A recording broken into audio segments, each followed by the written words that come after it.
तब्बल 5 महिन्यांनंतर कोल्हापुरातील विशाळगड पर्यटकांसाठी खुला। पर्यटकांना नियम व अटी घालून प्रशासनाने दिली परवानगी। 31 जानेवारीपर्यंत सकाळी 10 ते संध्याकाळी 5 दरम्यान विशाळगडावर जाता येणार। माझाच्या बातमीनंतर विठ्ठल मंदिरातील सुरक्षेचा ठेका रद्द, पैसे घेऊन दर्शन, भाविकांशी अरेरावीच्या ठेकेदार कंपनी विरोधात तक्रारी। मंदिर परिसरात मोकाट श्वान फिरतानाचा व्हिडिओ माझाने दाखवला होता।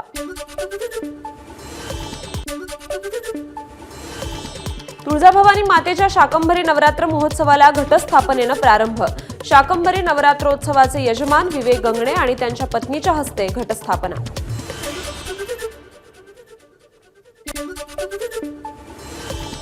महाराष्ट्रातील पहिली कार्डिएक लॅब धुळे शहरात उभारली। यात अँजिओग्राफी आणि अँजिओप्लास्टी देखील मोफत केली जाईल।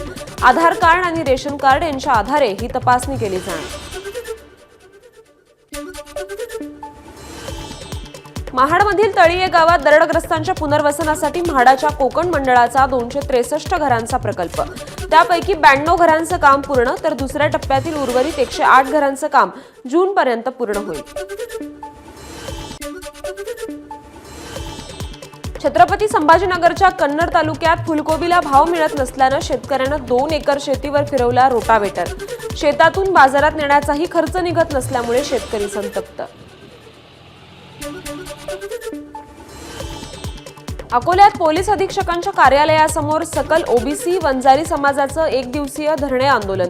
ओबीसी आणि वंजारी समाजाचा वारंवार अपमान करणाऱ्यांवर कारवाई करा, आंदोलनकर्त्यांची मागणी। वर्ध्यामध्ये रस्ते सुरक्षा अभियानाला सुरुवात। अपघात टाळण्यासाठी जनजागृती केली जाणार। 31 जानेवारीपर्यंत अभियान राबवणार। वाहन चालक आणि विविध संघटना यात सहभागी। वाशिमच्या कारंजा तहसील कार्यालयावर नागरिकांचा मोर्चा। खेरडा जिरापुरेमधील 35 वर्षीय महिलेच्या हत्येतील आरोपींना फाशीची शिक्षा देण्याची नागरिकांची मागणी।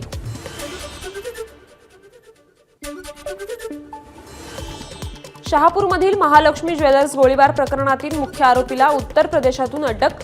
चोरीच्या उद्देशाने झालेल्या गोळीबारात सेल्समनचा मृत्यू। 13 जानेवारीपर्यंत आरोपीला पोलीस कोठडी। पुण्याच्या कर्वेनगरमध्ये बांधकाम साईटवर खोदलेल्या डक्टमध्ये पडून महिला जखमी। डक्टवर कुचकामी झाकण टाकल्याने हा अपघात झाला। पुण्यात पीएमपीएलच्या चालकांना वाहतूक पोलिसांचा दणका। वाहतुकीचं उल्लंघन करणाऱ्या 877 बस चालकांना 10 लाखांचा दंड। बस चालकांच्या वेतनातून दंडाच्या रकमेची कपात केली जाणार। सावंतवाडीतील रस्त्यावर धनुष्यबाण चिन्ह असलेले बॅनर्स पडलेले दिसल्याने ठाकरे गटाचे कार्यकर्ते आक्रमक। धनुष्यबाणाचा अपमान सहन करणार नाही, ठाकरे गटाचा इशारा।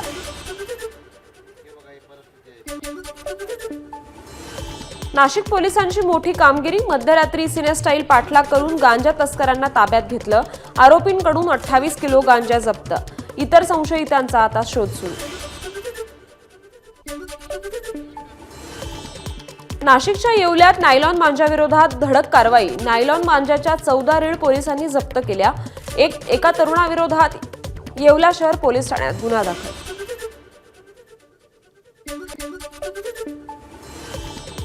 धुळ्यातील धामणे ग्रामपंचायतीच्या सरपंच मीनाबाई ठाकरे अखेर अपात्र ठरल्या। गेल्या 2 वर्षापासून ठाकरे यांनी एकही मासिक सभा न घेतल्याने गावकऱ्यांमध्ये रोष। माजी सरपंच रमेश बैसणे यांच्या तक्रारीनंतर कारवाई। एबीपी माझा, उघडा डोळे बघा नीट।